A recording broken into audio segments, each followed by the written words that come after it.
बिस्मिल्लाह बिस्मिल्लाह इन्नल हम्दुलिल्लाह नहमदुहु व नस्तईनुहु व नस्तगफिरुहु व नऊज़ु बिल्लाहि मिन शुरूरि अनफुसिना मिन सय्यिअति अमालिना मय यहदिल्लाहु फला मुदिल्ल लहु व मय युद्लिल फला हादिय लहु व अशहदु अल्ला इलाहा इल्लल्लाहु वहदहु ला शरीका लहु व अशहदु अन्ना मुहम्मदन अब्दुहु व रसूलुहु अम्मा बाद फ़इन्न खैरल हदीस किताबुल्लाह व खैरल हदी हदी मुहम्मदिन सल्लल्लाहु अलैहि वसल्लम व शर्रल उमूरि मुहदसातुहा व कुल्लु मुहदसातिन बिदा व कुल्लु बिदातिन दलाला व कुल्लु दलालातिन फिन्नार। আসসালামু আলাইকুম ওয়া রাহমাতুল্লাহি ওয়া বারাকাতুহু। আজকে আমরা স্পিরিট অফ দ্য ওয়েস্ট যে চ্যাপ্টারটা পড়তেছিলাম ইনশাআল্লাহ তার শেষ অংশটা পড়ব। গতদিন যেখানে শেষ করছিলাম তারপর থেকে আজকে শুরু করব। আমরা গতদিন শেষ যে কথাটা বলছিলাম সেটা ছিল যে রোমান সাম্রাজ্য যেটা সেটার দেশ জয় এবং ক্ষমতাবান হওয়ার বা অন্যান্য দেশকে পদানত করার এবং সেগুলো থেকে সম্পদ আহরণ করার একমাত্র উদ্দেশ্য ছিল মাদার কান্ট্রি যেটা অর্থাৎ সিট অফ পাওয়ার যেখানে যেটা মেইন দেশ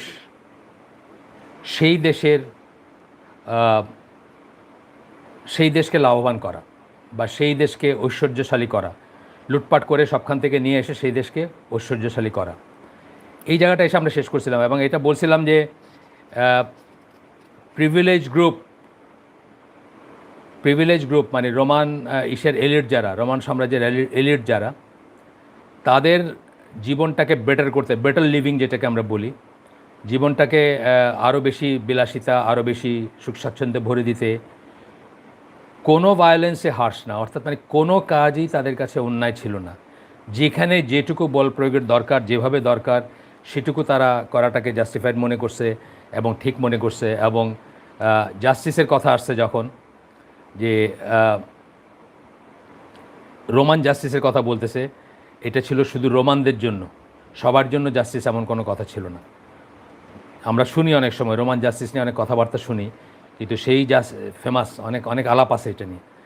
এটার অনুসরণও করা হয়, অনেক মানে কি বলবো, মানে উদাহরণ দেওয়া হয়, প্রেসিডেন্স দেওয়া হয় বা অনেক মিসাল বের করা হয় এখান থেকে।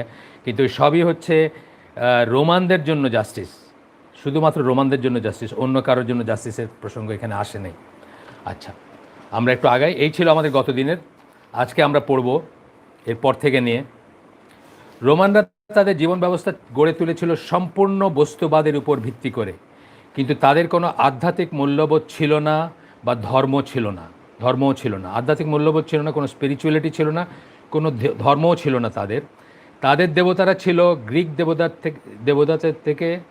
দেবতাদের থেকে নকল করা দেবতাগণ, অর্থাৎ তাদের অনুকরণে নকল করা। এটা হয় অনেক সময় দেখবেন যে একটা ডমিনেন্ট কালচার যখন থাকে, অথবা আমরা কি বলি, গ্রেকো রোমান ফিলোসফি বলি না, একসাথে মিলায় বলি কেন, সেখানে গিভ অ্যান্ড টেক ছিল। এবং তাদের দেবতাগুলা, তারা যেগুলাকে দেবতা মনে করতো, লুজলি দেবতা মনে করতো, বা যেগুলাকে কি বলবো, মানে জাস্ট নামকাওয়াস্তে দেবতা মনে করতো, সেগুলা ছিল গ্রিকদের থেকে ধার করা ধারণা সব। এখানে আমরা বই থেকে একটু পড়ব। In no way were those gods allowed to interfere with real life, কিন্তু সেই দেবতাদেরকে কোনোভাবেই সুযোগ দেওয়া হতো না বাস্তব জীবনের সাথে কোনো ইন্টারফেয়ার করতে। অর্থাৎ দেবতাদের ব্যাপারগুলো দেবতাদের কাছেই ছিল, এগুলা বাস্তবতার সাথে কোনো ব্যাপার ছিল না তাদের। মানে ধরেন কথা আমি আমাদের ইসলামের কথা বলি, ইসলামের পুরা ধর্মটা, পুরা দিনটাই হচ্ছে বাস্তবতার সাথে রিলেটেড। প্রত্যেকটা স্টেপে, জীবনের প্রতিদিনের ডেইলি লাইফের মানে সকালে ঘুম থেকে উঠে থেকে নিয়ে রাত্রে আপনি আবার ঘুমাইতে যাবেন, প্রত্যেকটা ক্ষেত্রে, প্রত্যেকটা স্টেপে ইসলামের আছে, ইসলামের ডুজ অ্যান্ড ডোনটস আছে। এটা করবেন, এটা করবেন না, এটা ভালো, এটা খারাপ, এটা ভালো না, এটা করা উচিত না, বা এটা করবেন, এটা করা উচিত, এটা প্রশংসনীয়, এরকম ব্যাপার আছে। তো সেই সব কিছু ছিল না। এইসব দেবতা যাদের কথা বললাম, যে ধার করে দেবতা, যেগুলা গ্রিকদের থেকে দেবতাদের যে কনসেপ্টগুলো তারা গ্রহণ করছে, in no way were those gods allowed to interfere with real life, বাস্তব জীবনের সাথে ইন্টারফেয়ার করতে তাদের দেওয়া হতো না, বা কোনো ইন্টারাকশন তাদের দেওয়া হতো না। When consulted they had to give oracles through the medium of their priest, but they were never supposed to confer moral laws upon men. যখন কোনো কিছু একটা নিয়ে মানে জানার ব্যাপার ছিল, ফতোয়া যদি বলি আমরা, তাদের মতো করে ফতোয়া যদি বলি, তো প্রিস্টরা বা যারা এই ছিল আপনার ধর্মযাজক ছিল, তারা সেই ফতোয়া দিত, কিন্তু সেই ফতোয়া were never supposed to confer moral laws, নৈতিক কোনো আইন, কোনো বিধান, কোনো শাসন, কোনো অনুশাসন, সেটাই করার কোনো রাস্তা ছিল না সেখানে। বাট মানে suppose to কনফার moral laws upon men or to direct their actions, অথবা তাদের কাজ কি করতে হবে কি করতে হবে না, কি করবেন কি করবেন না, এই সমস্ত বলার কোনো স্কোপ ছিল না, বা তাদেরকে অ্যালাউ করা হইতো না এটা বলা। আচ্ছা, তারপরে আমরা আরেকটা ছোট্টই পড়ব, ছোট্ট আরেকটা ইংলিশ ছোট্ট একটা প্যাসেজ, একটা জায়গা 2 লাইন পড়ব। Western civilisation does not strictly deny God. পশ্চিমা সভ্যতা, western civilisation does not strictly deny God, কঠিনভাবে যে আল্লাহকে অস্বীকার করে তা না, কিন্তু পশ্চিমা সভ্যতা করে না। একদম ভ্যাগ একটা আইডিয়া আছে, আপনাদেরকে আমি আগেও বলছি যে ভ্যাগভাবে একটা আইডিয়া আছে যে কেউ হয়তো উপরে থাকতে পারে, থাকলে সে হয়তো মানে আমি বলছি আপনাদেরকে যে আমি যখন ইংল্যান্ডে এক সময় পড়াশোনা করার জন্য ছিলাম, তখন ওই পাড়ার ছেলেপেলেরা কোনো একটা জিনিসকে সত্যি মানে আমাদের দেশে যেমন বলে না যে কসম করে বল, সত্যি বল, তো ওইভাবে তারা কোনো একটা সোয়ার করতে গিয়ে বা কোনো একটা জিনিসকে কসম করে বলতে গিয়ে বলতো by whom he is up, মানে উপরে যে আছে তার কসম। এটা কিছু মিন করে না, এটা জাস্ট একটা ব্যাগ ধারণা আর কি।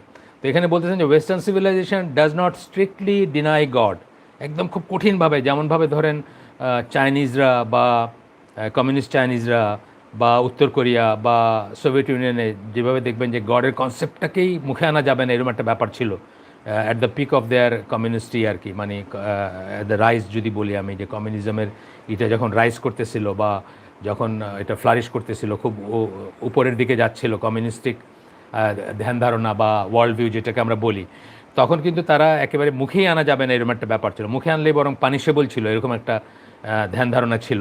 সেরকমভাবে ওয়েস্টার্ন সিভিলাইজেশন মানে পশ্চিমা সভ্যতা যেটাকে আমরা বলি, পশ্চিমা সভ্যতা বলতে আমরা অ্যাকচুয়ালি কী বোঝাই সেটাও একটা কথা, সেটাও একটু বোঝার ব্যাপার আছে। বিশেষ করে আমরা বোঝাই পশ্চিম ইউরোপ যেটাকে আমরা বলি, এখন তো অবশ্য গোটা পশ্চিম পূব সব মিলে গেছে, কিন্তু এই কোল্ড ওয়ার মানে 92-93 বা 91-92 সালের আগের পশ্চিম ইউরোপ যেটাকে আমরা বলি, সেই পশ্চিম ইউরোপ এবং আমেরিকা, কানাডা, নর্থ আমেরিকা, এই মিলায় যে সভ্যতাটা, অস্ট্রেলিয়াও তার ভিতরে আসবে, কারণ অস্ট্রেলিয়ার সভ্যতাটা তো আসলে ব্রিটিশ কনভিক্ট যারা মানে যারা আসামি ছিল তাদেরকে ওই নির্বাসনে পাঠানো হইতো এখানে শাস্তি হিসাবে, তারাই শেষ পর্যন্ত অস্ট্রেলিয়ান এইটা গড়ে তুলছে। তো এই সব মিলে পশ্চিমা সভ্যতা, আমরা যখন পশ্চিমা সভ্যতার কথা বলি তা 3টা জায়গায় আমরা আসলে এটাকে দেখি যে কনসেন্ট্রেটেড। একটা হচ্ছে আপনার নর্থ আমেরিকা বলতে আমেরিকা, কানাডা। একটা হচ্ছে মেইন হচ্ছে ইউরোপ, মানে ইউরোপ থেকে সব বের হয়েছে, মেইন হচ্ছে ইউরোপ এবং পশ্চিম ইউরোপ আমরা যেটাকে বলতাম ইসের সময়, ঠান্ডা লড়াইয়ের সময় আমরা পশ্চিম ইউরোপ বলতে যেটা বোঝাইতাম। ফল্ট লাইন ছিল, যেমন জার্মানি 2 ভাগে বিভক্ত ছিল, ওয়েস্ট জার্মানি, তারপরে ধরেন ফ্রান্স, তারপর ইটালি, কি বলে হল্যান্ড, স্পেন, ইংল্যান্ড ইত্যাদি, আয়ারল্যান্ড, এইসব মিলায় পশ্চিম ইউরোপ যেটাকে আমরা বলতাম। পশ্চিম ইউরোপ, নর্থ আমেরিকা এবং অস্ট্রেলিয়া, নিউজিল্যান্ড মিলায় এই জায়গাগুলোকে আমরা পশ্চিমা সভ্যতা বলতে গ্রসভাবে বোঝায় থাকি, এইসবকে একসাথে বোঝায় থাকি আর কি। তো বলতেছেন যে তারা স্ট্রিক্টলি যে আল্লাহ অস্বীকার করে তা না, but has simply no room and no use for him with a big H, capital H. বলতেছেন যে হিম মানে আল্লাহ বা ডাইটি যদি কেউ থাকেন, ঈশ্বর যদি থাকেন, in its present intellectual system, বুদ্ধিবৃত্তিক যে সিস্টেম আছে, চিন্তা ভাবনা, ফিলোসফি, ধ্যান ধারণা বা যা কিছু বোঝাবেন আপনি এর ভিতরে, নীতি নির্ধারণ বলেন, আপনার কি বলবো ভিজুয়ালাইজ করা বলেন যে ভবিষ্যৎ কীভাবে চলবে, নীতি নির্ধারণ করবে যারা, পরিকল্পনা করবে যারা, রাষ্ট্র চালানোর পরিকল্পনা করবে, দুনিয়া চালানোর পরিকল্পনা করবে, কোনটা ঠিক কোনটা বেঠিক ভবিষ্যৎ পরিকল্পনা করবে, এর ভিতরে আল্লাহর কোনো অবস্থান মানে জায়গা ছিল না। বাট হ্যাজ সিম্পলি গড যার কথা বলতেছেন, ঈশ্বর যার কথা বলতেছেন, but has simply no room and no use. একটা বলেন রুম, কোনো অবকাশ নাই, আর একটা বলেন ইউজ, কোনো ব্যবহার নাই, কোনো কাজের না আর কি। গডের কনসেপ্টটা no use for him in its present intellectual system. Intellectual যে বুদ্ধিভিত্তিক যে সিস্টেম আছে, বুদ্ধিজীবীরা যা নিয়ে চিন্তাভাবনা করেন, রাষ্ট্রনায়করা যা নিয়ে চিন্তাভাবনা করেন, দার্শনিকরা যা নিয়ে চিন্তাভাবনা করেন, বৈজ্ঞানিকরা যা নিয়ে চিন্তাভাবনা করেন, তার ভিতরে কোনো রুম নাই বা তার জন্য কোনো নাই, তার কোনো অবস্থান নাই। আচ্ছা, এরপরে বলতেছেন পশ্চিমা মনে তাই ঈশ্বরকে দৈনন্দিন বা বাস্তব জীবনের ক্ষেত্র থেকে দূরে রাখার বা বাদ দেওয়ার প্রবণতা দেখা যায়। এই জন্যই পশ্চিমা মন যেটা, মন মানসিকতা যেটা, অর্থাৎ পশ্চিমা সাইকি যদি আমরা বলি, বা পশ্চিমে যে মানে মগজ বা মস্তিষ্ক যেটা বলি, সেখানে ঈশ্বরকে দৈনন্দিন বা বাস্তব জীবনের ক্ষেত্র থেকে দূরে রাখার বা বাদ দেওয়ার প্রবণতা দেখা যায়। দৈনন্দিন জীবনে ঈশ্বরের কোনো রোল নেই। ঈশ্বরের দৈনন্দিন জীবন বা আমরা ঠিক করব কি করব না করব। ঈশ্বর বড়জোর সপ্তাহে একদিন অথবা ক্রিসমাসে, আমরাও নজবিল্লা আমরাও সেরকম হয়ে যাচ্ছি, আমরাও ফ্রাইডে মুসলিম এবং ঈদ মুসলিম হয়ে যাচ্ছে আস্তে আস্তে। আল্লাহ আমাদেরকে রক্ষা করুন সেখান থেকে, মানে পানা চাই আমরা আল্লাহর কাছে। তো পশ্চিমা মনে তাই মানে দূরে রাখার বা বাদ দেওয়ার প্রবণতা দেখা যায়। ডেইলি লাইফে তার কোনো রোল নাই। ফ্রাইডেতে আমাদের ওদের সানডেতে চার্চে গেল রবিবারে, আর না হলে ক্রিসমাসের দিন সেলিব্রেট করলো, এই পর্যন্তই। আর বিশেষ কোনো দিন ইস্টার কিছু হলিডে আছে, সেই হলিডেগুলো এনজয় করলো, এই পর্যন্তই ধর্মের রোল বা আল্লাহর রোল বা আল্লাহর অবস্থান। আমাদের মনে প্রশ্ন আসতে পারে যে এরকম একটা মন মানসিকতা তাহলে খ্রিস্ট ধর্মের সাথে কীভাবে সামঞ্জস্যপূর্ণ হয়?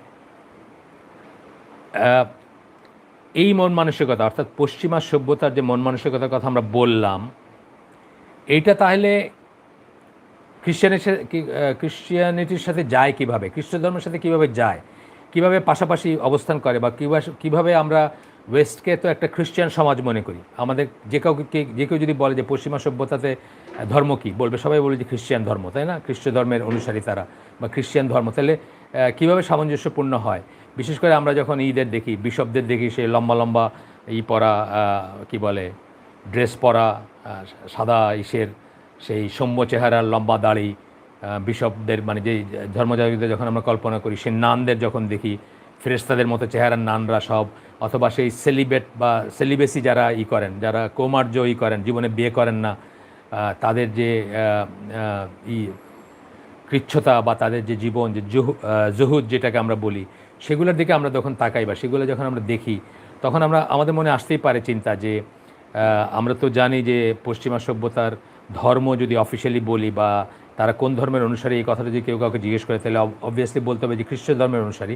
তো তাহলে সেটার সাথে সামঞ্জস্যপূর্ণ হয় কীভাবে? পশ্চিমা সভ্যতার সাথে খ্রিস্ট ধর্ম পাশাপাশি থাকে কীভাবে, বা সামঞ্জস্যপূর্ণ থাকে কীভাবে, অথবা সামাজিক বা রাষ্ট্রীয় ধর্ম হিসাবে কীভাবে থাকে, এটা আমাদের মনে আসতেই পারে। মনে হতে পারে যে পশ্চিমা সভ্যতা তো খ্রিস্ট ধর্মের ধ্যান ধারণার উপর ভিত্তি করেই গড়ে উঠেছে। এইটা খুব ভালো করে শোনেন। মনে হইতে পারে যে পশ্চিমা সভ্যতা তো খ্রিস্ট ধর্ম বা খ্রিস্টান ধর্মের ধ্যান ধারণা, নীতি, ফিলসফি অথবা ওয়ার্ল্ড ভিউ, সেটার উপর ভিত্তি করেই গড়ে উঠছে। এটা তো মনে হওয়াটাই স্বাভাবিক, তাই না? যেমন ধরেন আরব দেশের বা মিডল ইস্টের যেই সভ্যতায় আছে, যাই আছে, আর্কিটেকচার থেকে শুরু করে আপনার সমাজ ব্যবস্থা বলেন, রাষ্ট্রীয় ব্যবস্থা বলেন, একটা সময় তো পিছনে যাইতে যেতে আমরা দেখব যে এটাকে ইসলামকে কেন্দ্র করে গড়ে উঠছে। তাইলে আমাদের মনে হয় এটাই স্বাভাবিক ছিল যে পশ্চিমায় যে জীবন ব্যবস্থা দেখতেছি, যে সমাজ ব্যবস্থা দেখতেছি, যে রাষ্ট্র ব্যবস্থা দেখতেছি, বা সামাজিক বিন্যাস দেখতেছি, এগুলো তো খ্রিশ্চান ধর্মের উপর ভিত্তি করেই গড়ে উঠছে, বা খ্রিস্ট ধর্মের উপর ভিত্তি করে গড়ে উঠছে। এটা তো আমাদের মনে হইতে পারে, মনে হওয়াটাই খুব স্বাভাবিক। তারপর বলতেছেন এখনকার পশ্চিমা সভ্যতা খ্রিস্ট ধর্মের ফলশ্রুতিতে আবির্ভূত হয়েছে যদি আমরা মনে করে থাকি। এটা ইনভার্টেড কমার ভিতর বলছি আমি। এখনকার পশ্চিমা সভ্যতা খ্রিস্ট ধর্মের ফলশ্রুতিতে আবির্ভূত হয়েছে, এর চেয়ে বড় আর কোনো ভুল অ্যাজামশন হতে পারে না।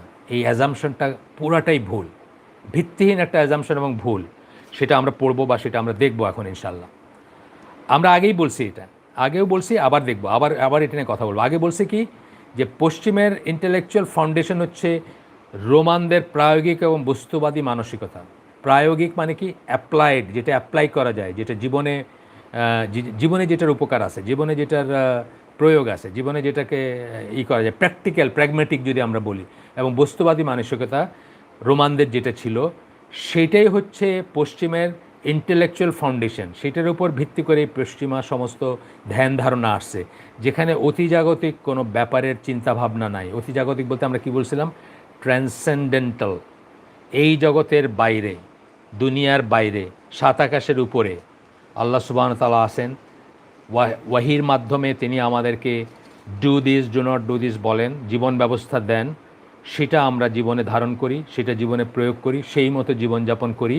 কারণ আমরা মনে করি তার কাছে আমরা আনসারেবল, তার কাছে আমরা ফিরে যাব, এবং ফিরে গেলে তার কাছে আমাদেরকে জবাবদিহি করতে হবে, এবং সেই মতো আমাদের জীবনই করি। তো মানে রোমানদের প্রায়োগিক ও বস্তুবাদী মানসিকতা, যেখানে অতিজাগতিক কোনো ব্যাপারের চিন্তাভাবনা নাই, সেটার উপর বেস করে পশ্চিমা ইন্টেলেকচুয়াল ফাউন্ডেশন সেটার উপর বেস করে হয়েছে, বা সেটার ভিত্তি হচ্ছে পশ্চিমা বুদ্ধিবৃত্তির ভিত্তি হচ্ছে সেই ধ্যান ধারণাগুলা, যে অতিজাগতিক কোনো ব্যাপার নাই, এখানে সব প্রায়োগিক বস্তুবাদী। এখানে সুবিধা কোনটা কাজ করে, কোনটা বেটার করে লাইফকে, কোনটা লাইফকে ইজি করে, কোনটা আরও বেশি বস্তুবাদী, আপনার কি বলবো, ভোগ শোক আপনাকে দিবে, সেইটা নিয়ে সব চিন্তা ভাবনা। আচ্ছা, এখানে আমরা ছোট্ট করে একটা প্যাসেজ পড়বো এখান থেকে ইনশাআল্লাহ। আমি দাগ দিয়ে রাখছি, সপ্তাহ পড়তেছি না, জাস্ট মাঝে মাঝে থেকে পড়বো।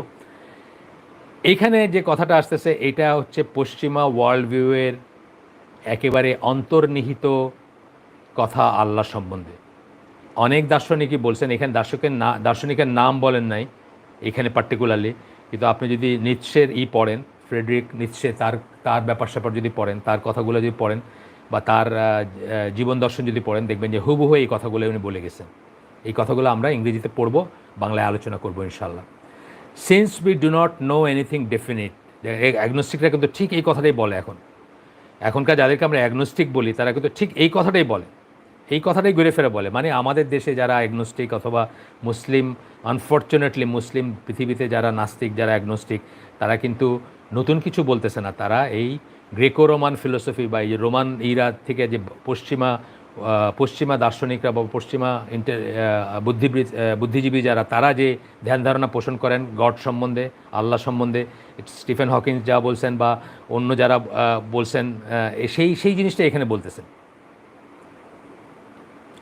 Since we do not no, আমরা যেহেতু জানি না, এনিথিং ডেফিনিট, নিশ্চিতভাবে কিছু জানি না, that is probably by means of scientific experiments and calculation. Scientific experiment আর ক্যালকুলেশন, হিসাব নিকাশ দিয়ে, যখন আমরা প্রবেবল বাই মিনস অফ, মানে এই দুটো জিনিস দিয়ে, সায়েন্টিফিক এক্সপেরিমেন্ট, বৈজ্ঞানিক এক্সপেরিমেন্ট, পরীক্ষা, অথবা ক্যালকুলেশন, হিসাব নিকাশ দিয়ে, যখন আমরা ডেফিনিট কিছু জানি না আল্লাহ সম্বন্ধে, বা এই জগতের অতিজাগতিক কোনো ব্যাপার সম্বন্ধে, বা ওয়াহি সম্বন্ধে, বা আল্লাহ আসেন কি নাই সেই সম্বন্ধে, অ্যান্ড সো অন, যেহেতু আমরা জানি না, about the origin of human life, মানুষ কীভাবে আসছে সে সম্বন্ধে জানি না, and it's destiny after bodily death, এবং মৃত্যুর পরে কী হবে সে সম্বন্ধেও জানি না। কীভাবে আসছে সে সম্বন্ধে জানি না, মৃত্যুর পরে কী হবে সেই সম্বন্ধেও জানি না। কিসের ভিত্তিতে জানি না? এক্সপেরিমেন্ট এবং ক্যালকুলেশনের ভিত্তিতে যেহেতু জানি না, বা জানার উপায় নাই, it is better to concentrate all our এনার্জিজ on development of our material and intellectual possibilities without allowing ourselves to be hampered by transcendental ethics.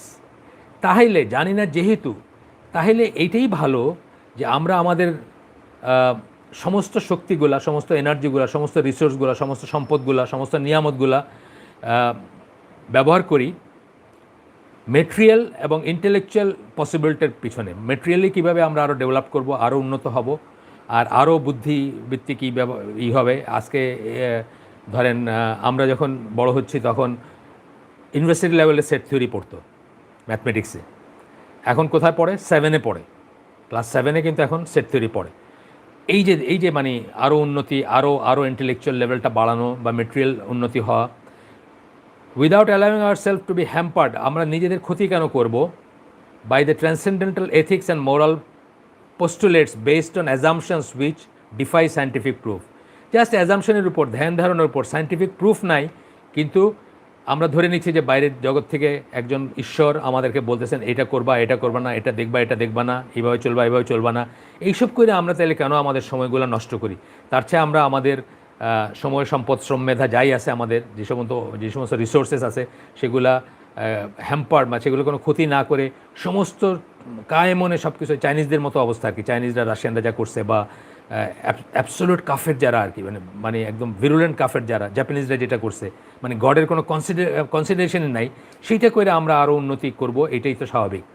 তাহলে প্যাসেজটা শুনলেন, আরেকবার একটু পড়ি পুরাটা। এখন আমি তো মাঝে মাঝে ভেঙে ভেঙে পড়ছি, পুরাটা পড়ে আমরা বাংলা ইসে চলে যাব। Since we do not know anything definite that is provable by means of scientific experiments and calculations about the origin of human life and its destiny after bodily death, it is better to concentrate all our energies on the development of our material and intellectual possibilities without allowing ourselves to be hampered by transcendental ethics and moral postulates based on assumptions which defy scientific proofs, যেগুলো scientific প্রুফকে defy করে, অস্বীকার করে, scientific প্রুফের ধার ধারে না। হ্যাঁ, কোরআন scientific প্রুফের ধার ধারে না। আমরা অনেক সময় সায়েন্স দিয়ে কোরআনকে বুঝতে চেষ্টা করি, অথবা অনেক সময় যারা সন্দেহবাদী অথবা যাদের মনে কি বলবো ডিজিজ আছে, যাদের মনে রোগ আছে, তাদেরকে আমরা একটা দেখাতে চেষ্টা করি যে দেখো কোরআনে এরকম কথা বলা আছে, তুমি এটা তো তোমার লজিক বা তোমার যুক্তি বা তোমার অঙ্ক বা তোমার সায়েন্টিফিক মানসিকতা যেটা তার সাথে যায়, সুতরাং তুমি এটাকে সিরিয়াসলি নাও। কিন্তু অ্যাকচুয়ালি আমরা সায়েন্স দিয়ে কোরআনকে কোনো দিনও চেষ্টা করবো না, কোনো দিন চেষ্টা করা উচিত না যে সায়েন্স দিয়ে কোরআন ভ্যালিড কি না এটা প্রমাণ করার চেষ্টা করা উচিত না। আমরা শুধু কিছু থট দিতে পারি, কিছু পথ দেখায় দিতে পারি যে এই জিনিস যেহেতু আছে, তোমার কি মনে হয় এটা মানুষের দ্বারা লেখা 1400 বছর আগে কি করে হয়, সেটা এই থটটাই দিতে পারি। কিন্তু তার মানে কিন্তু আমরা কখনো কোরআনকে প্রমাণ করতেছি এই জিনিসটা আমাদের মনে আসা উচিত না, মাথায় আসা উচিত না। আমরা মোটেও কোরআনকে প্রমাণ করতেছি না এখানে, বরং উল্টাটা, সায়েন্স দিয়ে কোরআনকে প্রমাণ করব না। কোরআনের সাথে যেটা যাবে, যদি কোনো এস্টাবলিশ সায়েন্টিফিক ফ্যাক্ট বা কোনো কিছু যদি দেখি যে মিলে যাচ্ছে, আমরা কনক্লুড করতে পারি যে এটা ঠিকই আছে। কিন্তু উল্টাটা না, মানে সায়েন্স দিয়ে কোরআনকে প্রমাণ করার চেষ্টা করবো না। কারণ সায়েন্স আজকে আসে কালকে চেঞ্জ, আজকে এটা আসে কালকে ওটা চেঞ্জ হবে, আজকে এটা ঠিক কালকে ওইটা ঠিক হবে। তখন কী করবেন? তখন আপনি বলবেন যে না না না না তাহলে ভুল হয়ে গেছে, তাহলে থুক্কু বলে আবার আরেকভাবে এক্সপ্লেন করার চেষ্টা করবেন। এই ট্র্যাপেই পাওয়া দেওয়া উচিত না। আচ্ছা, গেল। আমরা একটু সামনে যাই, যে এই অ্যাটিটিউড ইসলামের কাছে যেমন গ্রহণযোগ্য নয়, তেমনি খ্রিস্ট ধর্মের কাছেও গ্রহণযোগ্য নয়। এই অ্যাটিটিউডটা যেটা বললাম এখন, যেটা পড়ে শোনাইলাম আপনাদের, ফ্রেডরিক নিৎসে বা অন্যান্য পশ্চিমা আতেল যারা, তারা মনে করেন যে আমি জানি না আল্লাহ আছে কি নাই, থাকতেও পারে নাও থাকতে পারে, কোত্থেকে আসছে আমরা জানি না, কোথায় যাব সেটা জানি না, কি হবে মৃত্যুর পরে তাও জানি না, কোনো প্রমাণ নাই সেটার। তাহলে আমাদের জীবনের সময় নষ্ট করে কি করব? বেশি বেশি কাজ করব, বেশি বেশি উন্নতি করব, বেশি বেশি ভোগ করব, বেশি বেশি নগদ যা পাও হাত পেতে নাও, বাকির খাতায় শূন্য থাক, জীবনটা একবারই, মৃত্যুর পরে কী আছে কেউ জানে না, সুতরাং ম্যাক্সিমাম এনজয় করে যাব। এইটা কিন্তু মানে মানে খ্রিশ্চিয়ানিটির কাছেও অ্যাকসেপ্টেবল না। এই রোমান সভ্যতা উদ্ভূত যে ধ্যান ধারণা উপর ভিত্তি করে আজকের পশ্চিমা সভ্যতা যেটাকে আমরা বলি, সেটা গড়ে উঠছে, সেটা কিন্তু তাদের কাছেও অ্যাকসেপ্টেবল না, খ্রিস্ট ধর্মের কাছেও অ্যাকসেপ্টেবল না। এখানে আমরা কাউন্সিল অফ নাইসিয়া কথা একটু বলবো। এই কাউন্সিল অফ নাইসিয়াটা 325 খ্রিস্টাব্দে অনুষ্ঠিত হয়। নাইসিয়া কেউ কেউ নাইকিয়া বলেন, বাট নাইসিয়াটাই বেশি বলা হয়। দুইটাই আমি দেখছি বলা আছে, দুইভাবেই বলা হয়েছে। তো এটা 325 শতাব্দীতে বা খ্রিস্টাব্দে কনস্ট্যান্টাইন, রোমান সম্রাট কনস্ট্যান্টাইন, যিনি মূর্তি পূজক, শয়তান পূজক ছিলেন, মানে পেগান ছিলেন, সেখান থেকে যিনি খ্রিস্টান হয়েছিলেন, তার আহ্বানে এটা ডাকা হয়েছিল এবং সেইখানে প্রথম 3 in 1 বা ট্রিনিটি বা একের ভিতরে তিন বা God the father, God the son আর হলি গোস্ট বা এই সমস্ত জিনিসগুলো মানে আপনার ট্রিনিটি যেটাকে আমরা বলি, ত্রয়ী যেটা, এই ডক্টরিনটা এইখানে প্রথম টেবল করা হয়, প্রথম করা হয় এবং এটার উপর অ্যাগ্রি করা হয় এবং এটা রেজলিউশন হিসাবে নেওয়া হয় মিটিংয়ের, যদি বলি আমরা যে এখন থেকে আমরা জানবো এই জিনিস জানবো। এই সম্বন্ধে বলতে গিয়া আব্দুর রহিম গ্রিন বলছেন ওনার একটা লেকচার, এই লেকচারটা আপনারা যদি না দেখে থাকেন অবশ্যই দেখবেন সবাই ইনশাআল্লাহ। কোকা-কোলা মুসলিম জেনারেশন এই লেকচারটার নাম, অস্ট্রেলিয়াতে করছিলেন প্রথম বোধহয়, এবং এটা খুবই আমি আমার সাথে যারা পরিচিত আমাদের গ্রুপে, আমাদের মেল গ্রুপে অথবা আমাদের গ্রুপে কি বলে, আমাদের সাথে যারা উঠা বসা করেন নানা জায়গায় আমি বলছি এটার কথা, লিঙ্কটিং দিয়েছি আমি, আপনারা দেখে নেবেন। ওইখানে উনি একটা কথা বলছেন যে আমরা অনেক মুসলমানরা এখন ঢেকুর তুলি হিসের, আপনার তৃপ্তির ঢেকুর তুলি, এই কথা চিন্তা করে যে পশ্চিমে অনেক মানুষ মুসলিম হচ্ছে, এখন পশ্চিমে অনেক মানুষ মুসলিম হচ্ছে, আমরা এটা খেয়াল করি না যে পশ্চিমে থাকা অনেক মুসলমান আবার কাফির হয়ে যাচ্ছে। অনেক ইয়াং জেনারেশন, আপনার বেলাল ফিলসের একটা আমি আপনাদেরকে দিছি আগে, যারা আমার সাথে পরিচিত বা যারা আমাদের গ্রুপেও দিছি, আগেও দিছি। ক্যানাডাতে উনি তো আসলে তো ক্যানাডিয়ান পাসপোর্ট, অরিজিনাল যদিও জামাইকার, কিন্তু ক্যানাডিয়ান পাসপোর্ট, তারপরে তো অনেক দেশে থাকছেন বা করছেন। তো উনি ক্যানাডায় একবার গেছেন, তার আবার কয়েক বছর পরে আরেকবার গেছেন, তো বলছেন যে আকাশ পাতাল তফাৎ, মানে তখন যাদের দেখছেন যে মুসলিম ফ্যামিলির ইয়াং ছেলে পেলে তারা এখন এক্স মুসলিম হয়ে গেছে, মানে তারা এখন আর মুসলিম নাই, তারা বিশ্বাস হারাইছে বা করছে। যাই হোক, সেটা আরেকটা ব্যাপার। তো এই লেকচারটাতে বলছেন উনি, কোকা-কোলা মুসলিম জেনারেশন, যে আমরা ঢেকুর তুলি কিন্তু আমরা একটা জিনিস খেয়াল করি না, instead of west becoming Islamized, Islam is becoming westernized. এই কথাটাকে উনি তুলনা করছেন এই কাউন্সিল অফ নাইসিয়ার, এই নাইসিয়ান ক্রিড বা এই যে ডিক্লারেশন ছিল সেটার সাথে 325 শতাব্দীতে আসলে তুরস্কের একটা জায়গাতে, তাদের একটা শহরে, এটা এখনকার তুরস্ক, সেটা তো বাইজেন্টিয়ান আন্ডারে ছিল সাম্রাজ্যের, সেইখানে এটা সংগঠিত হয়েছিল এইটা সভাটা। এবং সেটা সম্বন্ধে আব্দুর রহিম গ্রিন বলছিলেন, মানে এই কথাটার সাথে করে বলছিলেন উনি, মানে কোলিনিয়ার বা একই লাইনের কথা বলছিলেন যে ওই সময় সবাই খুশি হয়েছিল প্রাথমিকভাবে যে কনস্ট্যান্টাইন খ্রিস্টান হয়েছে, প্যাগান একজন সম্রাট খ্রিস্টান হয়েছে, সুতরাং তাদের বোধহয় খুব তরক্কি হবে, খ্রিস্টানিটির খুব তরক্কি হবে। কিন্তু অ্যাকচুয়ালি খ্রিস্টানিটির 12টাটা তখনই বাঁচছে আর কি, মানে উনি যখন খ্রিস্টান হয়েছেন এবং হওয়ার পরে এই যে নাইসিয়ান ক্রিড যেটা ঘোষিত হইলো যে 3 in 1, এই সময় থেকে 12টা বাজতে শুরু করলো। তো উনি ওইটার সম্বন্ধে বলতেছিলেন যে ইনস্টেড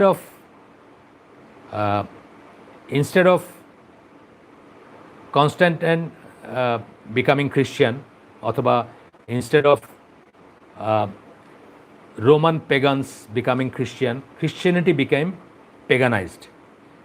মানে রোমান মূর্তি পূজক যারা, তারা খ্রিস্টান হওয়ার পরিবর্তে বরং খ্রিশ্চিয়ানিটি পেগানাইজড হয়ে গেল, খ্রিশ্চিয়ানিটি মূর্তি পূজা শুরু করে দিল। এই যে 3 in 1, আস্তে আস্তে মেয়ের ছবি, এর ছবি, মানে মায়ের ছবি, ছেলের ছবি, কেউ মাকেও গড মনে করে, কেউ ওই হলিগোস্টকে গড মনে করে, নানা রকম আছে তাদের, নানা রকমের আছে, মানে এক্সপ্লেনেশন আছে, নানা রকমের ফেরকা আছে, নানা রকমের গ্রুপ আছে। যাই হোক, মানে তাদেরকে একটা ঐশ্বরিক ডিভাইনিটি দেওয়া হলো, ঈসা আলাইহিস সালামকে ঈশ্বরের পজিশন দেওয়া হলো, তার মাকেও ঈশ্বরের পজিশন দিলেন কেউ, আর ওই যে হলিগোস্ট যার কথা, মানে মেইনলি হচ্ছে যে ঈসা আলাইহিস সালাম, আল্লাহ এবং হলিগোস্ট, বা যেটাকে তারা মনে করেন স্পিরিট, হলি স্পিরিট, সেই তিনটা মিলায় 3 in 1 আর কি, তিনটাই গড, আবার তিনটা মিলায় এক, এই ধরনের একটা জোড়াতালি জয়া খিচুড়ি একটা আইডিয়া শুরু হলো। তো যাই হোক, আব্দুর রহিম গ্রিন যেটা বলছেন, আমি যেটার জন্য এই কথাগুলো আনলাম সেটা হচ্ছে যে আমরাও যেন খুশি না হই যে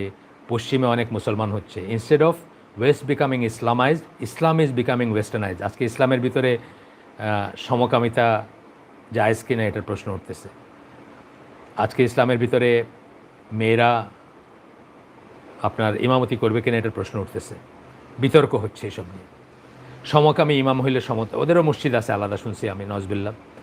মানে এই সমস্ত জিনিসগুলো ইসলামে আসতেছে বিকজ ইসলাম ইজ বিকামিং ওয়েস্টার্নাইজড। একইভাবে খ্রিশ্চিয়ানিটি ওয়াজ প্যাগানাইজড। কার হাতে প্যাগানাইজড হলো? রোমানদের হাতে হইল।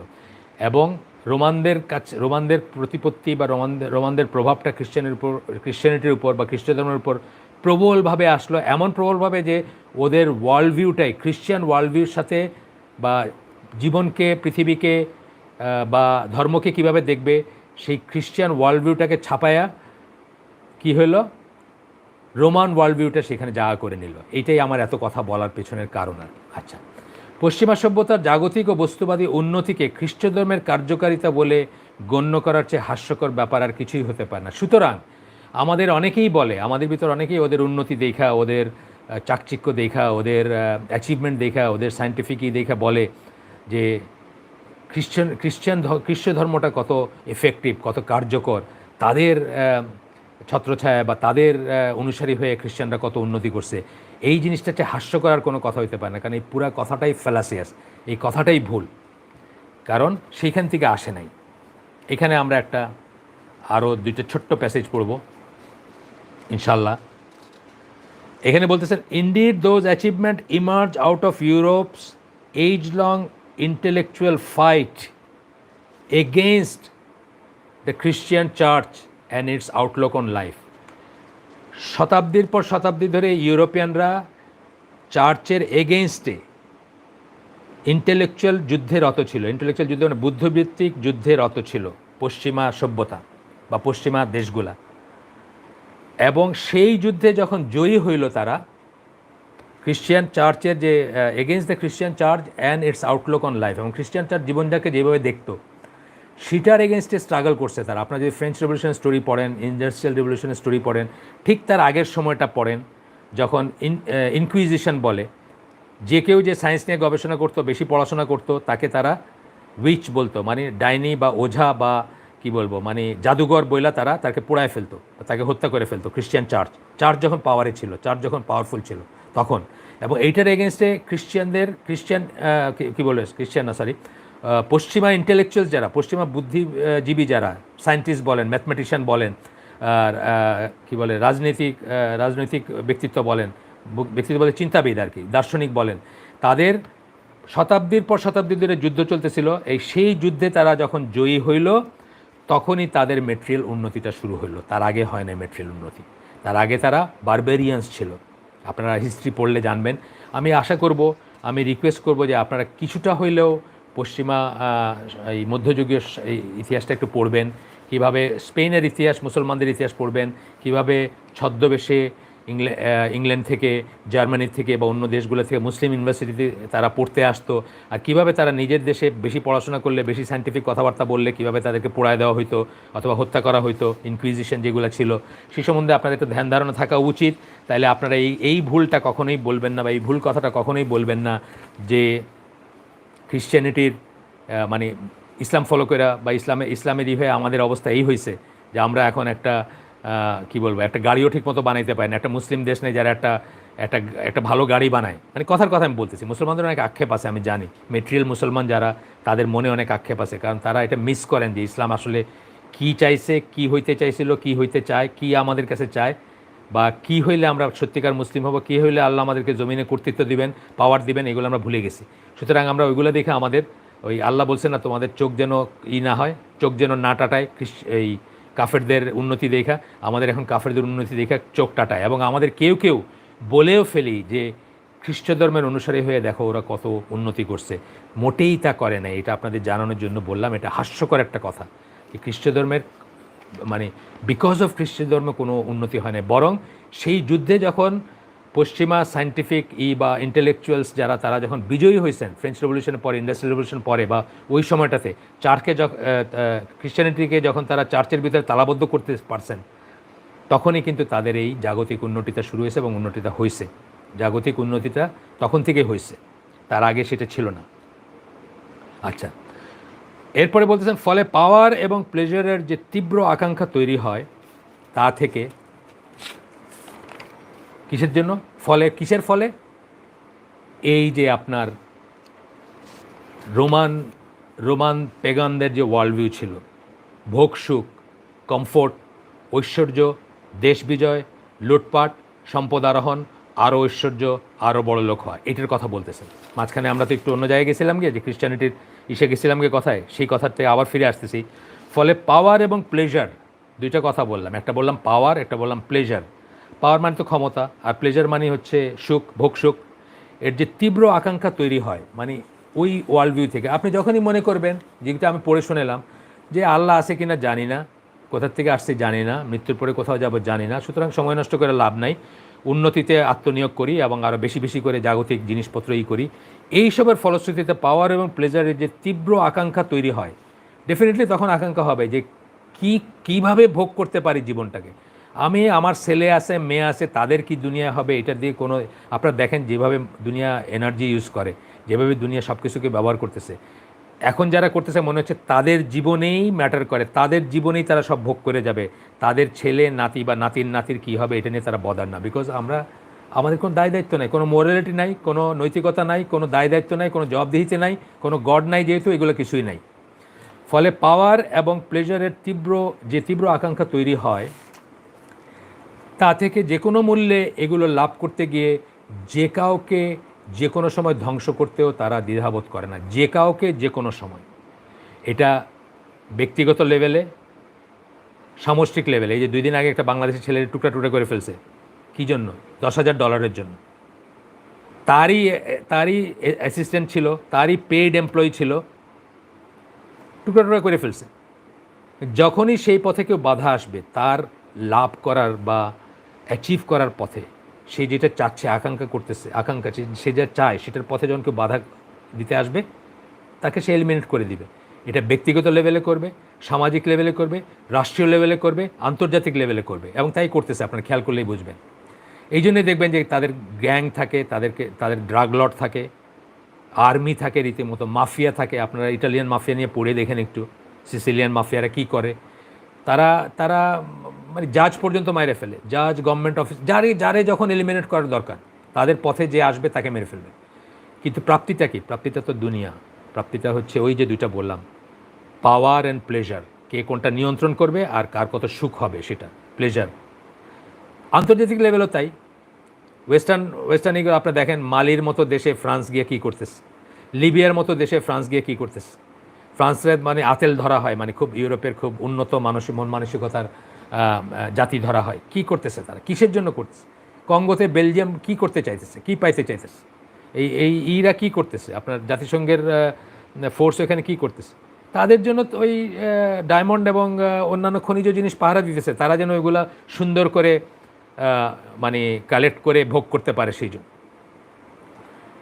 এবং কলোনি, নিও কলোনি, আগে ছিল কলোনি ফোর্স দিয়ে, এখন কলোনি ফোর্স দিয়ে না, এখন পাঠায় কলোনি হয় না, এখন হলো নিও কলোনিয়ালিজম বলে। পাকিস্তানের ভিতরে একটা জায়গায় আমেরিকান ড্রোন গিয়ে মাইরে চলে আসতেছে, এটা কলোনির চেয়ে কম? এটা কি সার্বভৌমত্ব হলো? এটা কোনো সার্বভৌমত্ব না। এরকম আরও যে জায়গায় তাদের ইচ্ছা হচ্ছে সেখানে তারা মারতেছে, যখন যেখানে ইচ্ছা হবে সেখানে মারবে। এটা নিও কলোনিয়ালিজম। যেটা এই সব কিছুর পেছনে কি? ওই দুইটা পি, পাওয়ার এবং প্লেজার। পাওয়ার মানে ক্ষমতা, আরেকজনকে কন্ট্রোল করবে, প্লেজার মানে ভোগ সুখ।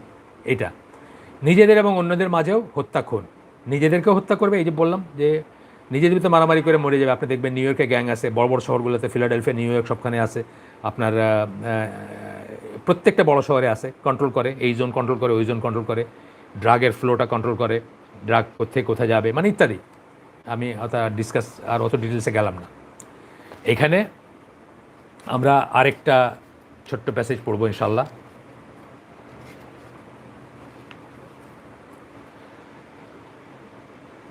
এই প্যাসেজটা খুব খেয়াল করে শুনবেন, এটা খুব ইম্পর্ট্যান্ট একটা প্যাসেজ।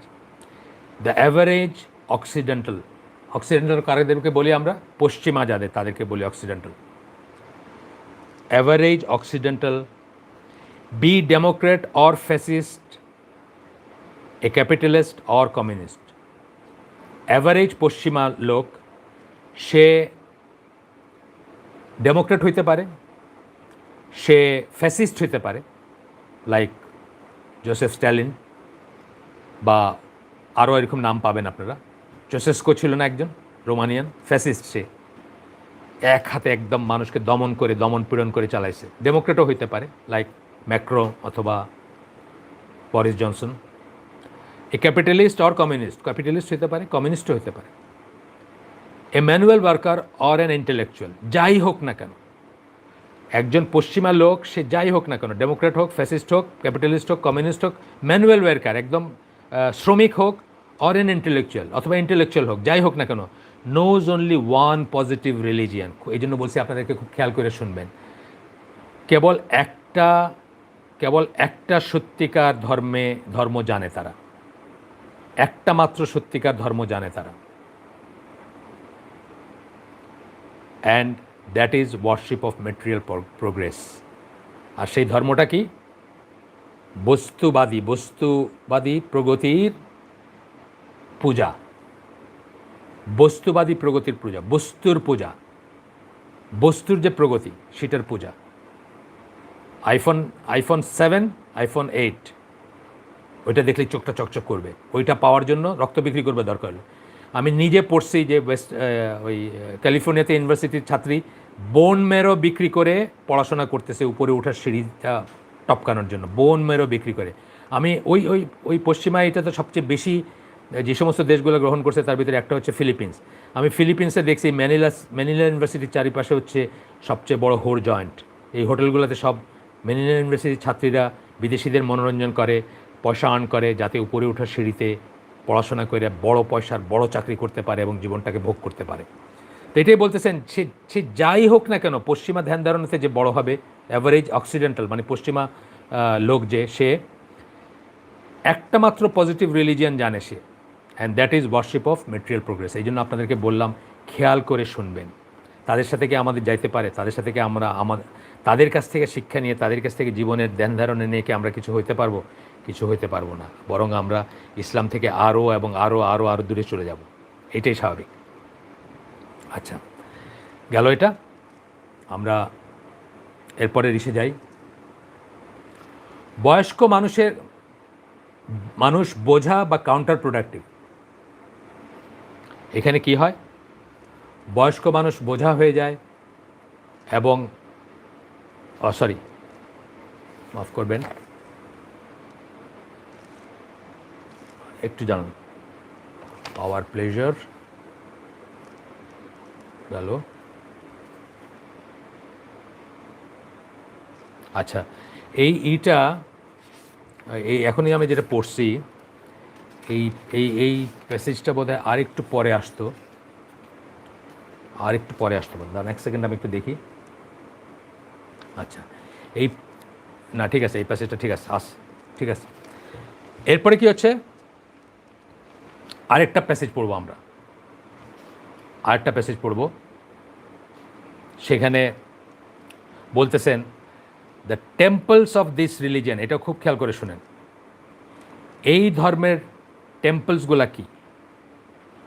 এই ধর্মের ইগুলা কি? আপনার এই ধর্মের উপাসনাগারগুলা কি? খুব খেয়াল করে শুনেন ইনশাল্লাহ। The temples of this religion are the gigantic factories.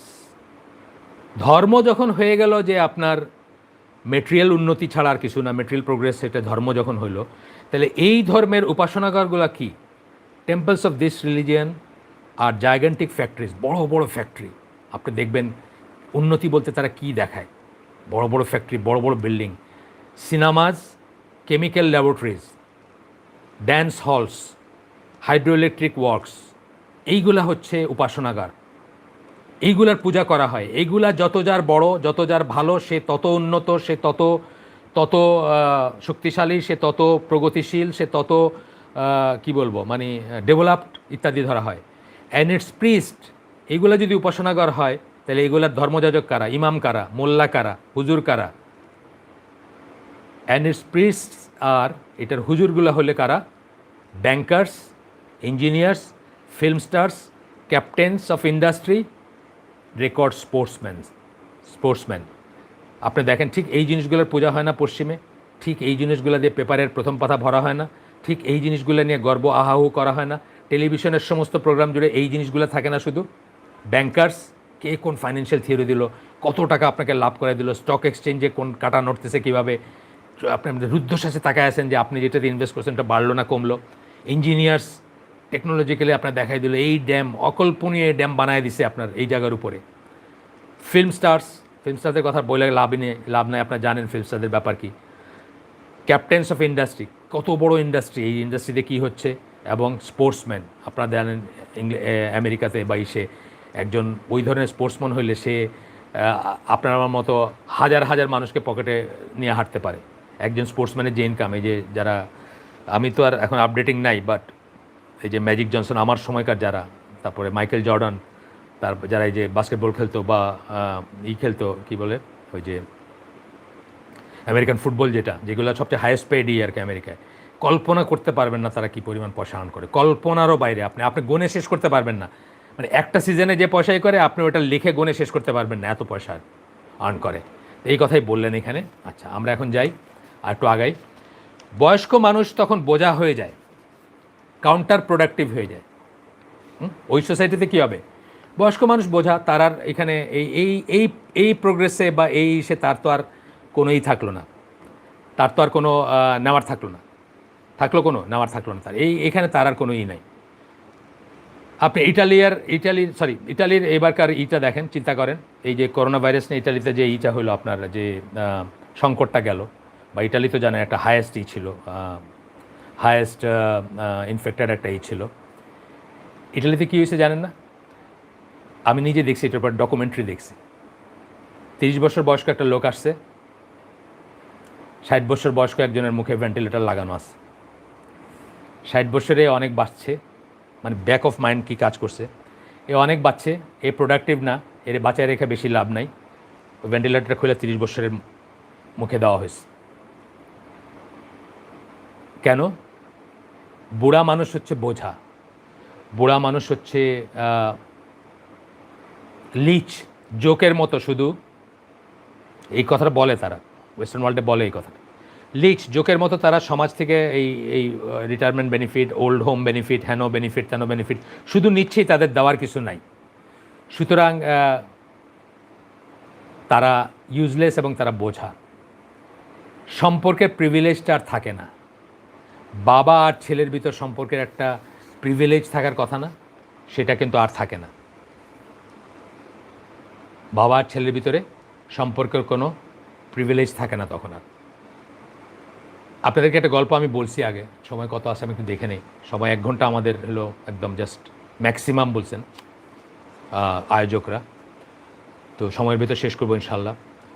তো আপনাদেরকে বলছি আগে যে আমি যখন সেল করতাম তখন অস্ট্রেলিয়ান টিভিতে একটা অ্যাডভার্টাইজ দেখছিলাম, যে একটা ক্রিস্প স্যুট পরা একটা ছেলে বাইরে হয়ে আসছে, একজন বুড়া লোক একটা সুইমিং পুল ঝাড়ু দিতেছে। তো বোঝা গেল যে ওই যে ঝাড়ু দিতেছে সুইমিং পুল, ওটা বাবা, যার সুইমিং পুল ঝাড়ু দিতেছে এটা ছেলে স্যুট টাইপ পরে আসছে, সাথে একদম হাই হিলের টকটক করে হাঁটা, তার বউ আসছে, বউ অধৈর্য আর কি, মানে ছেলে বাবার সাথে যেটুকু কথা বলতেছে এই সময়টুকু মানে তার অপেক্ষা যেন শুইতেছে না এরকম আর কি।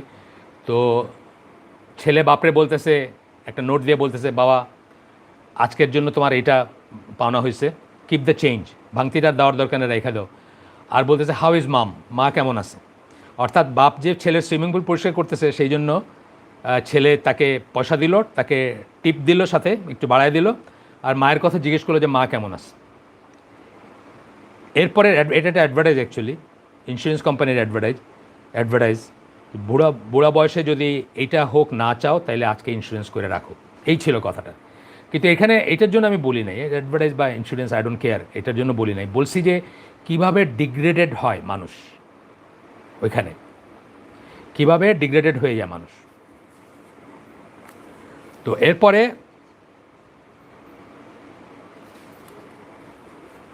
আপনার এরকম পর্যায়ে এসে বলতেছেন যে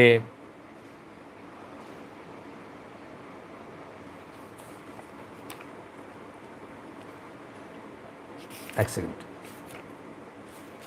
আচ্ছা,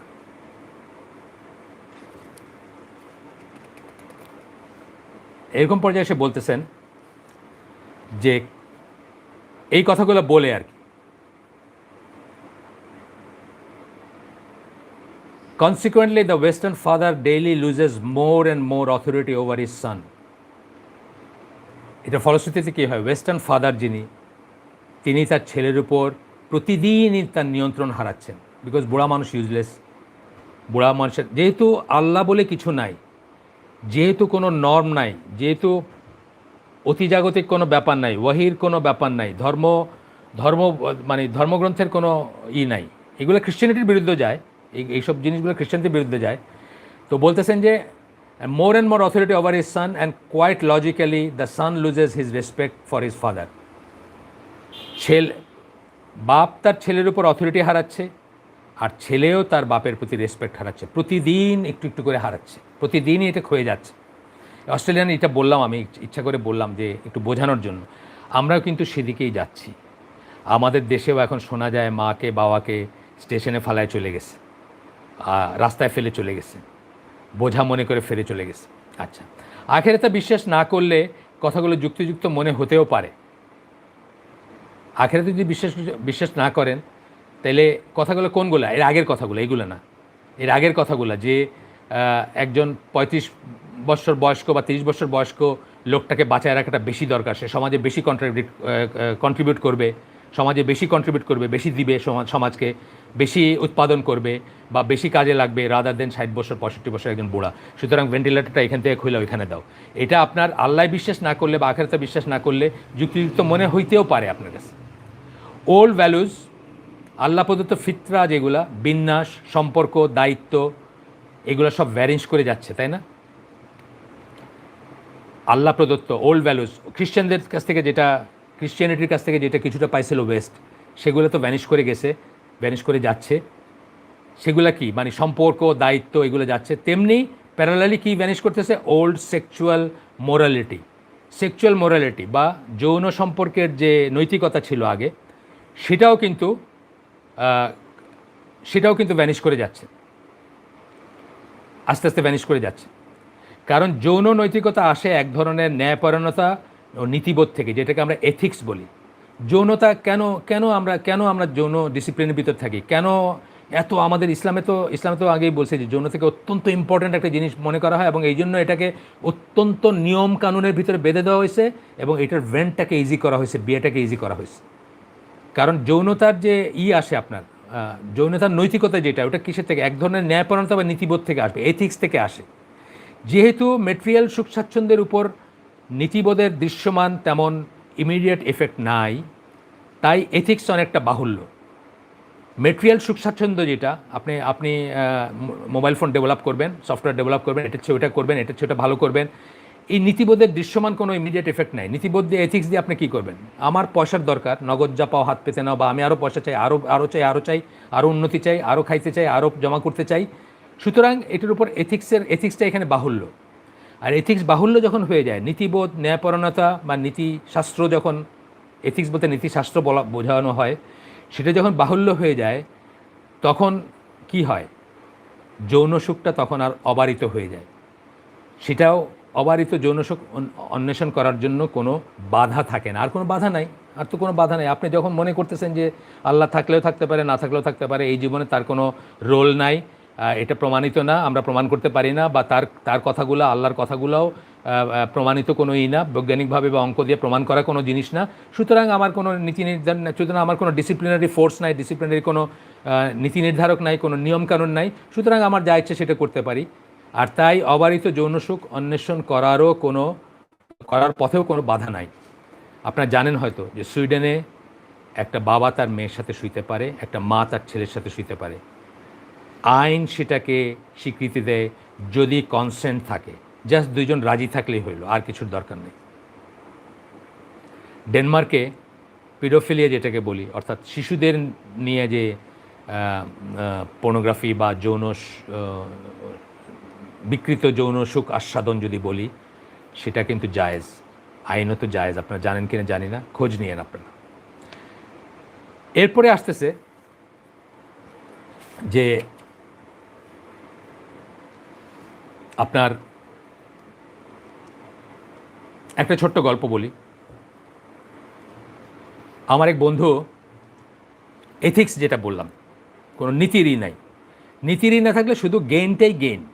কীভাবে গেইন হইলো এটাও অত ম্যাটার করে না, আগেই বলছি, আমরা আবারও বলতেছি। আমার বন্ধু পড়তে গেছিলো টেনেসিতে একটা ইউনিভার্সিটিতে।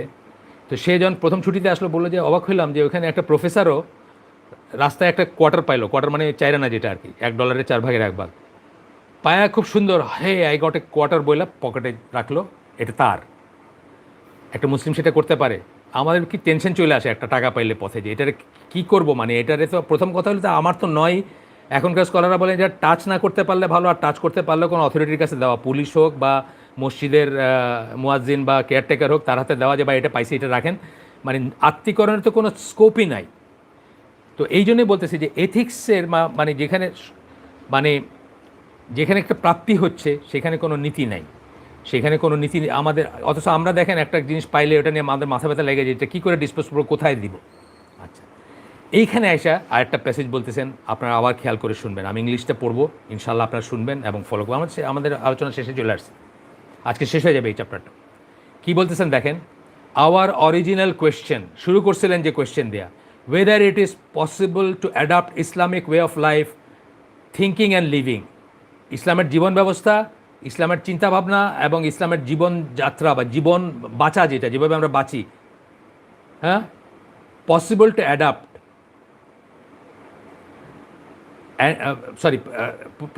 Possible to adapt Islamic way of thinking, এটা হলো একটা পার্ট, যে ইসলামের যে ধ্যান ধারণা এগুলা নিয়ে, এগুলার সাথে খাপ খাওয়ায় বা এগুলার সাথে থেকে, এগুলোর মাঝে থেকে থাকা সম্ভব, অ্যান্ড লিভিং টু দ্য এক্সিজেন্সেস মানে হলো আবশ্যকতা, অগ্রাধিকার, যেগুলোকে আমরা প্রয়োজনীয় মনে করি, যেগুলোকে আমরা মনে করি যে এইগুলো না হলে জীবন চলবে না, এগুলো খুব দরকার, এগুলোকে আমরা বলি কি এক্সিজেন্সিস বলি, প্রয়োজনীয়তা, আবশ্যকতা বা এই জিনিসগুলোর অগ্রাধিকার, এই জিনিসগুলোর প্রায়োরিটিতে আসে, ওয়েস্টার্নরা যেগুলোকে প্রায়োরিটি দেয় সেইগুলা।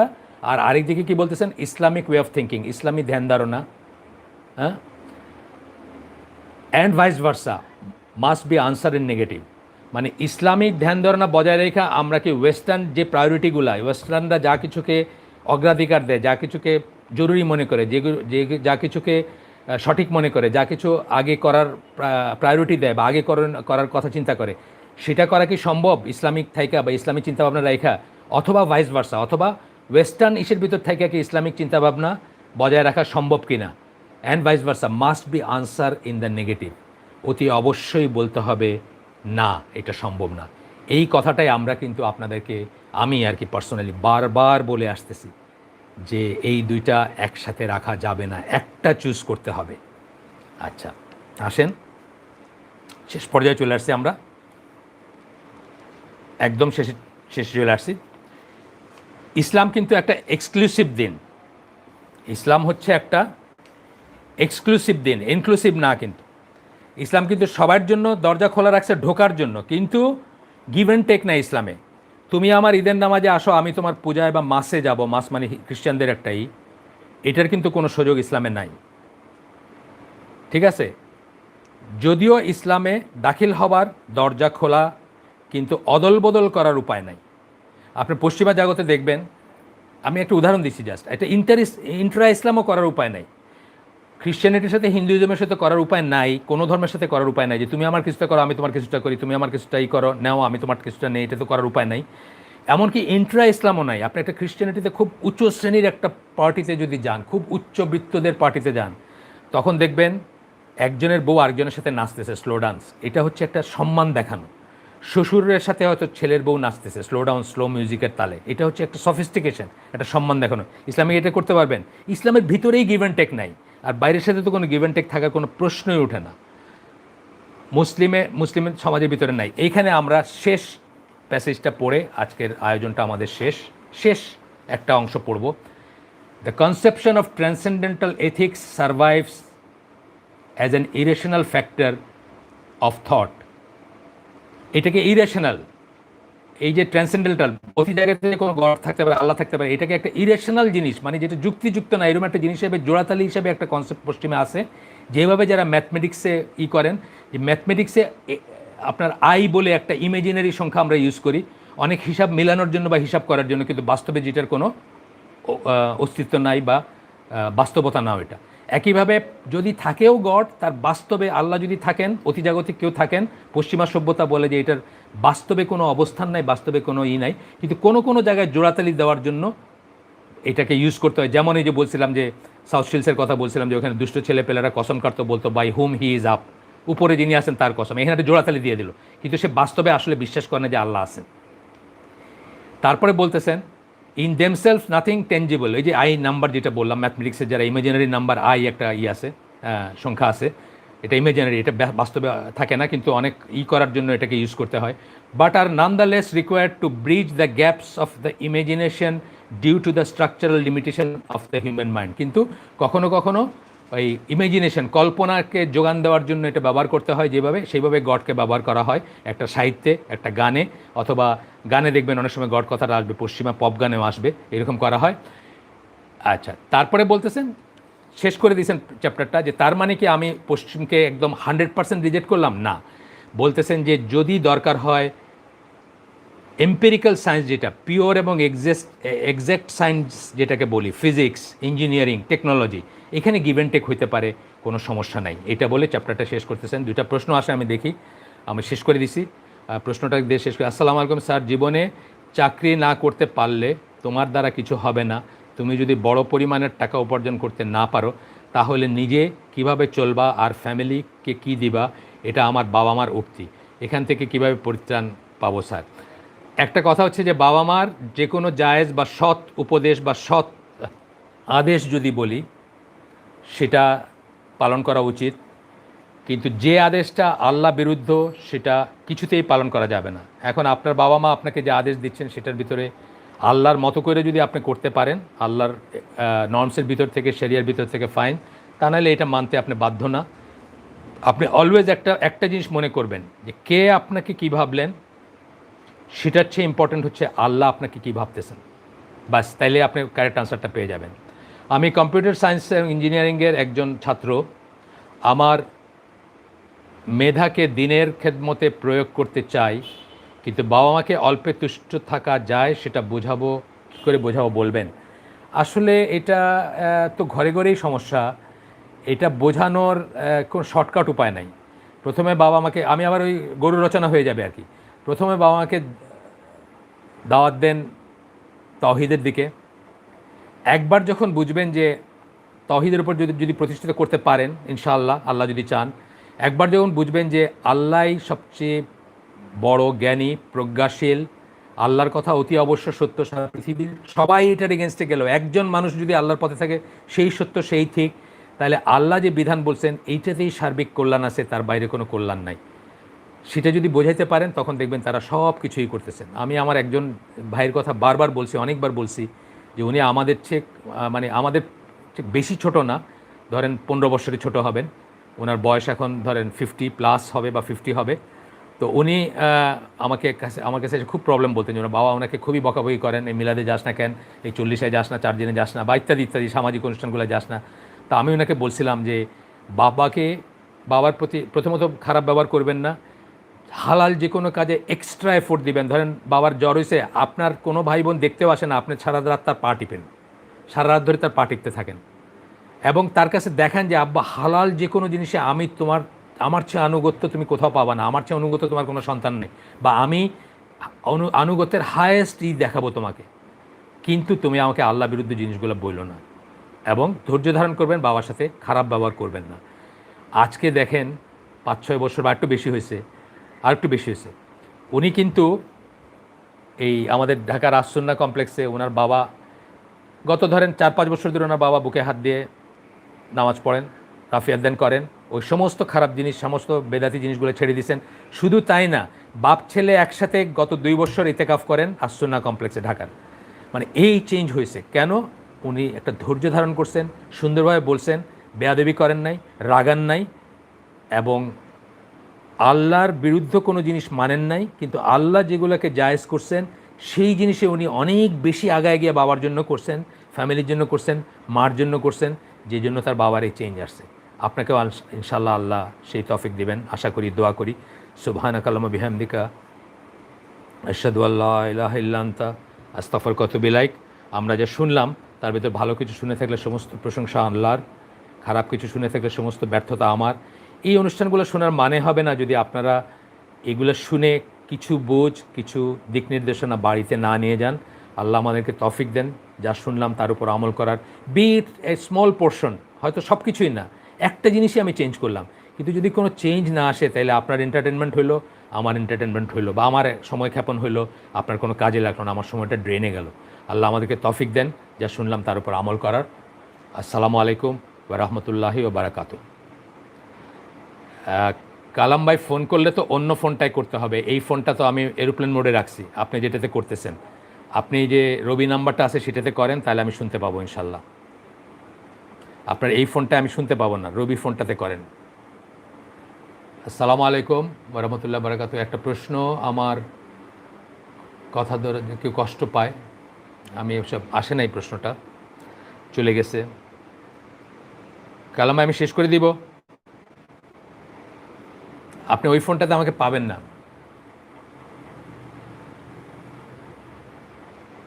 আমার কথা হচ্ছে 1 ঘন্টার ভিতর শেষ করার, আমি শেষ করে দিচ্ছি। প্রশ্নটা আগামী দিন করবেন। আর আমি এখানে তো হোয়াটসঅ্যাপে ছিলাম, কালাম্বার 2টা প্রশ্ন আমাকে দিয়েছেন, সেই 2টা প্রশ্ন তো আমি আনসার করছি।